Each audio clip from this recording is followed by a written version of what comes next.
नमस्कार, हे आहे बेस्ट टीव्हीचा बेस्ट वार्तापत्र। सुरुवातीला आपणा सर्वांचं मनपूर्वक स्वागत। वळूयात हेडलाईन्सकडे। तालुक्याची पाणी समस्या सोडवण्यासाठी आमदार आणि तहसीलदारांच्या उपस्थितीत करण्यात आला पाणी टंचाई आराखडा। रत्नागिरी शिक्षण विभागाचा सावळा गोंधळ, अधिकाऱ्यांच्या मनमानीमुळे विद्यार्थ्यांचे मात्र हाल। रत्नागिरीचा राजा हापूसला मिळणार आता योग्य हमीभाव, बागायतदारांना पर्वणी। महावितरणच्या भरारी पथकाने पकडल्या 1000 वीज चोऱ्या।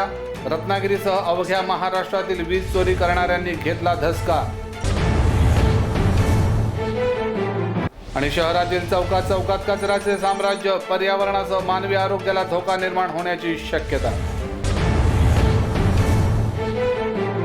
तर आता थेट वळूया सविस्तर बातम्यांकडे। तालुक्याची पाणी समस्या सोडवण्यासाठी आमदार आणि तहसीलदारांच्या उपस्थितीत तयार करण्यात आला पाणी टंचाई आराखडा। रत्नागिरी तालुक्याला एप्रिल मे महिन्यात कोणत्याही प्रकारची पिण्याच्या पाण्याची समस्या जाणवू नये यासाठी एक महत्त्वपूर्ण बैठक आमदार उदय सामंत आणि तहसीलदार यांच्या उपस्थितीत पार पडली आणि या बैठकीत पाणी टंचाई समस्येबाबतचा आराखडा तयार करण्यात आला। रत्नागिरी तालुक्यात अनेक ग्रामपंचायतींमधून जलसंधारणाचे बंधारे गावकऱ्यांनी बांधले आहेत, तरीही एप्रिल मे महिन्यात अनेक ठिकाणी पाण्याची टंचाई जाणवत असते।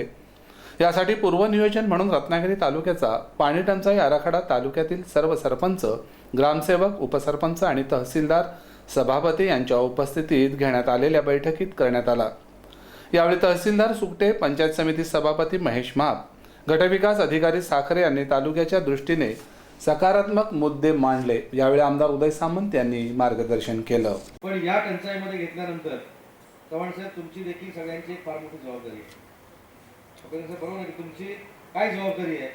जर नळपाणी योजनेची दुरुस्तीची एस्टिमेट जर तुम्हाला करण्यासाठी आली तर ते देखील 8 दिवसामध्ये एस्टिमेट करून तुम्ही तहसीलदारांकडे पाठवले।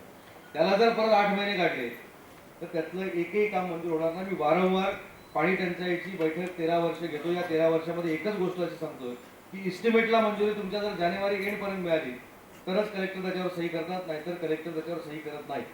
आणि ते पण तुम्ही कलेक्टर सही करू नये म्हणून कदाचित एप्रिलमध्ये करता की काय, अशी शंका देखील माझ्या मनामध्ये आता यायला लागलेली आहे। कारण जर एप्रिलमध्ये तुम्ही प्रस्ताव पाठवला तर कलेक्टर त्याच्यावर स्पष्ट पद्धतीने इंग्रजीमध्ये तर लिहितात, नाहीतर मराठीमध्ये तरी लिहितात की पावसाळा तोंडावर असल्यामुळे आता नळपाणी योजनेच्या दुरुस्तीची आवश्यकता नाही, परत आमचं एस्टिमेट चव्हाणांकडे।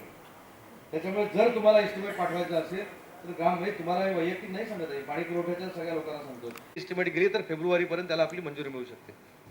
आता आमची एस्टिमेट जातात एप्रिल, 30 एप्रिल, 1 एप्रिलला गेली तर आम्ही समजू शकतो की एप्रिल फुलच आहे। 1 एप्रिलला तरी पाठवा, कारण माझ्या माहितीप्रमाणे ARF स्कीम, ARF बंद झाल्यापासून त्यांचा आम्ही त्याला पाठिंबा देतो, पण काहीतरी पॉझिटिव्ह प्रस्ताव, सकारात्मक प्रस्ताव DPDCच्या मीटिंगला देखील जाणं गरजेचं आहे। आजपर्यंत कुठचाही पाणी पुरवठ्याचा असा प्रस्ताव की विंधन विहिरी मारण्यासाठी छोटी गाडी पण येते, पाईपवर देखील विंधन विहिरी मारल्या जातात, 300 मीटर आत विंधन विहीर मारली जाते इंजिनवर। जर ती सिंधुदुर्गामध्ये गाडी DPDC घेऊ शकते, जर साताऱ्यामध्ये घेऊ शकते, तर आज पाणी पुरवठ्याचा तुमचा प्रस्ताव अजून DPDCकडे का आला नाही, याचं देखील आत्मचिंतन आपण केलं पाहिजे। आपण प्रत्येक गोष्ट किती वेळ सरपंचांवर ठेवणार आहोत, किती दिवस लोकप्रतिनिधींवर ठेवणार आहोत, त्यामुळे या सगळ्या प्रोसेसमध्ये देखील पाणी पुरवठ्याच्या अधिकाऱ्यांनी काम केलं पाहिजे। तसेच पाणी पुरवठ्याचे सर्व अधिकारी, 94 गावांचे सरपंच यांच्यासह ग्रामसेवक उपस्थित होते। त्यांनी आपल्या गावातील पाणी समस्येवर विचारमंथन करून 15 दिवसाच्या आत पाणी पुरवठा विभागाला प्रस्ताव सादर केले जातील असं सांगितलं। दरवर्षी टंचाई आराखडा उशीर होत असल्याने मागणीनुसार पाणी पुरवठा होत नाही, यासाठी गावातील नागरिकांसह सरपंचांनी 20 जानेवारीपर्यंत आपल्या मागणीचे अर्ज देणे गरजेचे आहे, म्हणजे रत्नागिरी तालुक्याला एप्रिल मे मध्ये पाणी टंचाई जाणवणार नाही।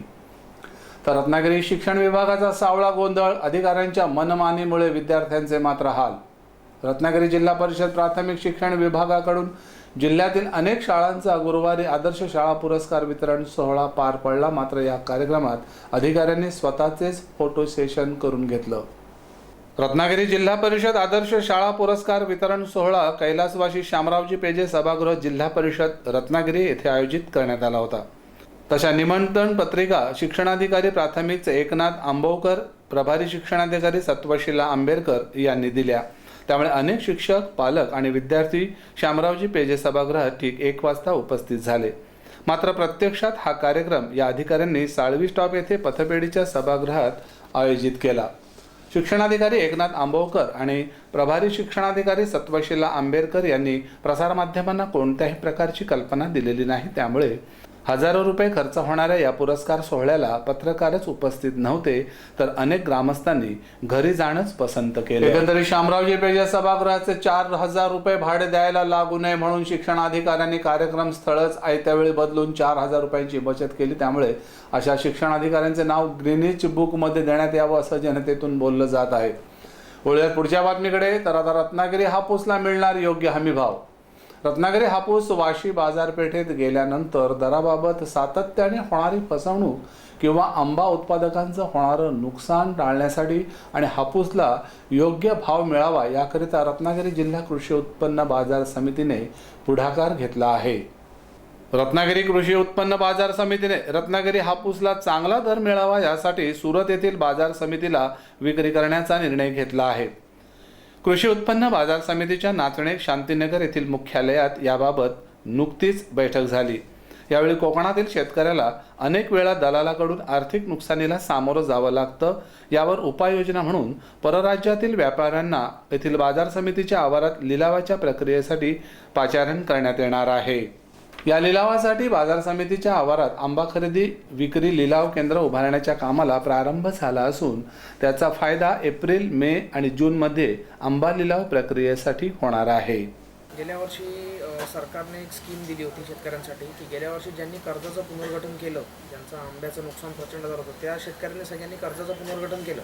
तर सरकारने कसं परिपत्रक काढलं होतं की त्याच्यामध्ये पहिल्या वर्षाचं व्याज पूर्णपणे सरकार भरेल आणि उरलेली 4 वर्ष आहेत परतफेडीची, त्याच्यामधलं व्याजदर 12% असलं त्यातलं 6% सरकार भरणार, वरचं जे काही व्याज असेल ते शेतकऱ्यांनी भरायचं. परंतु पहिलं वर्ष अजून संपलं, लोकांनी हप्ते भरले पुनर्गठनाचे, पण अजूनही सरकारने त्याचं व्याज भरलेलं नाही आहे. आता बँकांनी शेतकऱ्यांच्या पाठी तगादा लावला आहे सगळ्या की ह्याच्यावर उपाय करा, तुम्ही व्याजं भरा, पण शेतकरी व्याजं भरू शकत नाही आहे. ते सरकार भरणार होतं म्हणून डिक्लेअर केलेलं होतं, तर सरकारने ते लवकरात लवकर ते व्याज बँकांमध्ये जमा करावं, जेणेकरून बँकांचा तगादा जो शेतकऱ्यांना लागलेला आहे तो बंद होईल. यावर्षीचं जे क्रॉप आहे ते आत्ता तरी सध्याच्या परिस्थितीत क्रॉप ॲव्हरेज आहे. असं खूप मोठ्या प्रमाणात आंबा होईल असं पिक्चर काही दिसत नाही आहे. आणि नोटबंदी वगैरे झाली, त्याचा परिणाम शेतीमालावर होऊ नये. अजून फेब्रुवारी मार्चपासून आंबा हळूहळू चालू होईल आणि त्याचा परिणाम आंब्यावर होऊ नये अशी एक आशा आहे आम्हाला. आणि आंब्याला देखील चांगले भाव मिळतील, कारण बाकीच्या फ्रूट्सचे जे रेट आहेत मार्केटमध्ये ते गेल्या वर्षीपेक्षा जास्त आहेत. आज आम्ही जो सर्वे करतो आहे मार्केटमध्ये, तर गेल्या वर्षीपेक्षा जास्त भाव मार्केटमध्ये बाकीच्या फळांना मिळत आहे. त्याचप्रमाणे आंब्यालाही चांगला भाव मिळावा.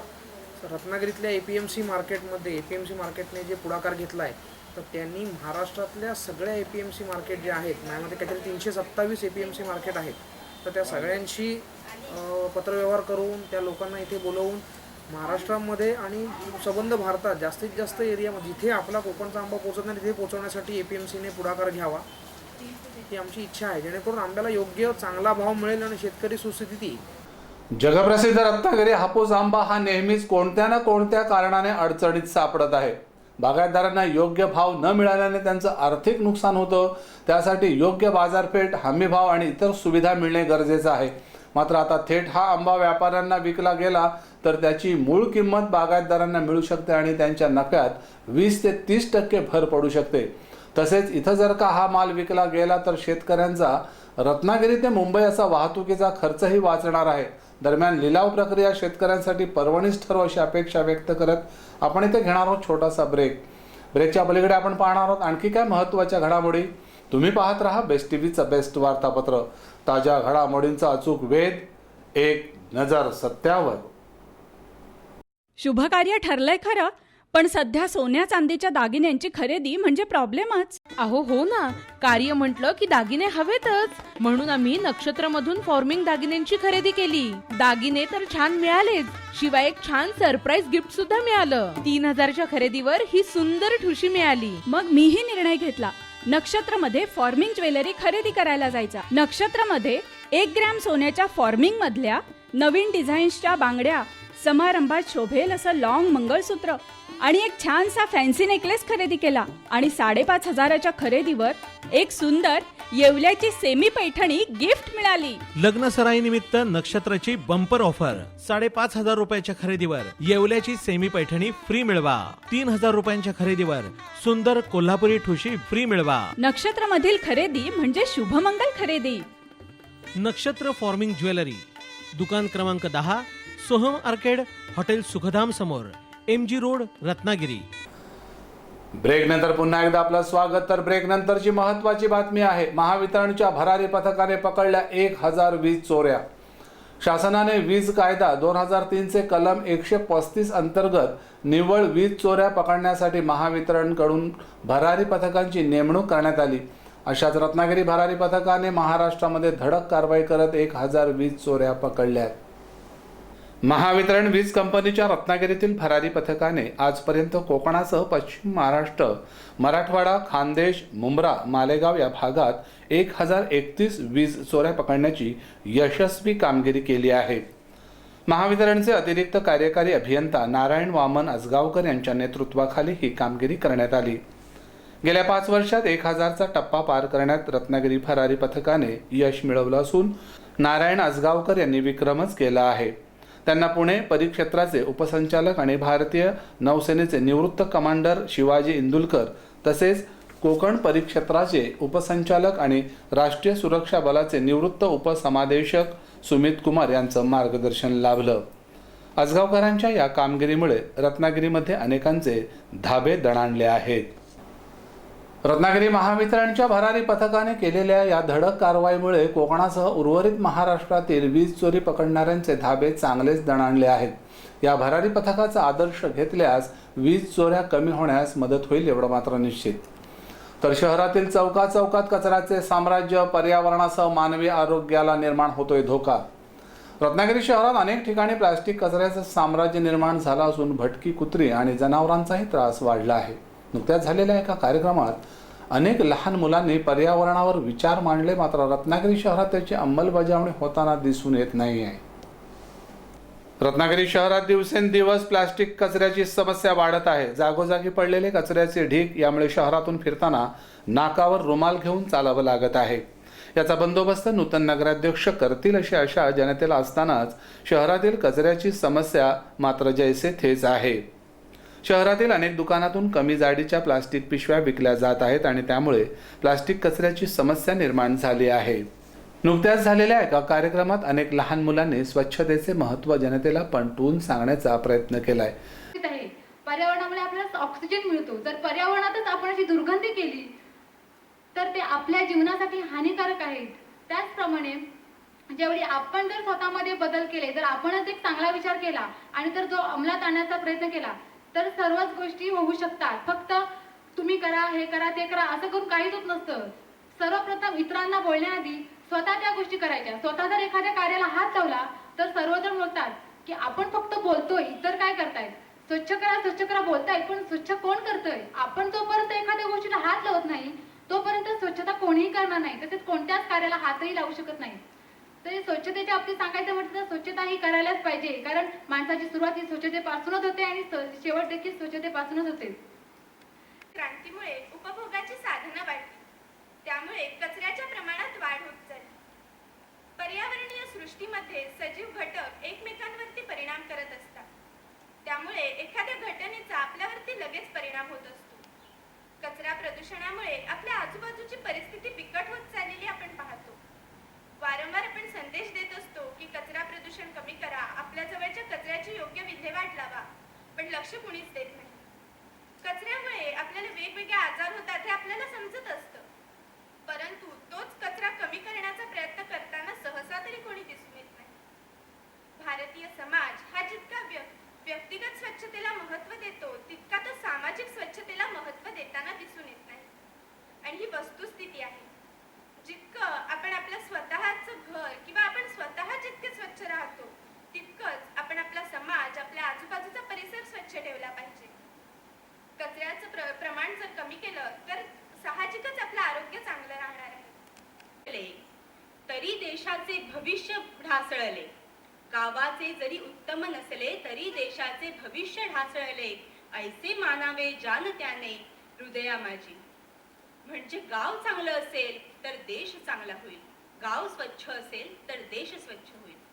विषय मनाला पटला. माझं गाव साफ होवो त्यात सर्वांचाच हात असो. परदेशाची आपण स्वच्छतेची गुणगान गात असतो, बरोबर? तेव्हा आपण आपल्या शासनाला नावं ठेवतो की आपलं शासन स्वच्छतेकरता काहीच करत नाही. पण मित्रांनो, संत गाडगेबाबा ग्राम स्वच्छता अभियान, निर्मल ग्राम योजना, त्याचबरोबर समृद्ध पर्यावरण संतुलित समृद्ध ग्राम योजना ह्यासारख्या अनेक योजना राबवून शासनानं त्याचं पाऊल उचललंय. पण आता आपली जबाबदारी आहे की आपणही आपला गाव हे स्वच्छ ठेवलं पाहिजे. मित्रांनो, गाव स्वच्छ ठेवायचं, गाव साफ करायचं म्हणजे नक्की काय करायचं? तर गाव कचरा मुक्त करायचं. मुलांनी स्वच्छतेचे महत्त्व सांगण्याचा आटोकाट प्रयत्न केला, मात्र शेवटी पालथ्या घागरीवर पाणीच. जे मुलांना कळलं ते मोठ्यांना केव्हा कळणार हाच खरा प्रश्न आहे. शहरात दिवसेंदिवस प्लास्टिकचा कचरा वाढत असून त्याला आळा घालणे गरजेचं आहे, अन्यथा मानवी आरोग्याला धोका निर्माण होण्याची शक्यता नाकारता येत नाही. तर या होत्या आजच्या सविस्तर बातम्या. आणि आता जाता जाता शेवटी पुन्हा एक नजर ठळक घडामोडींवर. तालुक्याची पाणी समस्या सोडवण्यासाठी आमदार आणि तहसीलदारांच्या उपस्थितीत करण्यात आला पाणी टंचाई आराखडा.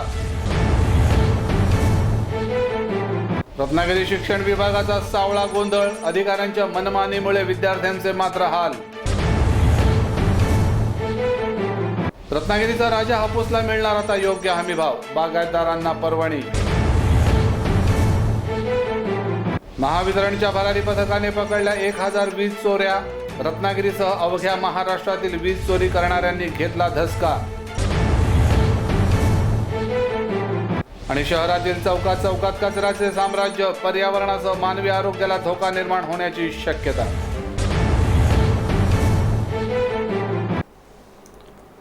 या बातमीपत्रात इथेच थांबतोय. भेटूया पुढच्या बातमीपत्रात. ताज्या घडामोडींसाठी पाहत राहा फक्त बेस्ट टीव्हीचं बेस्ट वार्तापत्र. नमस्कार.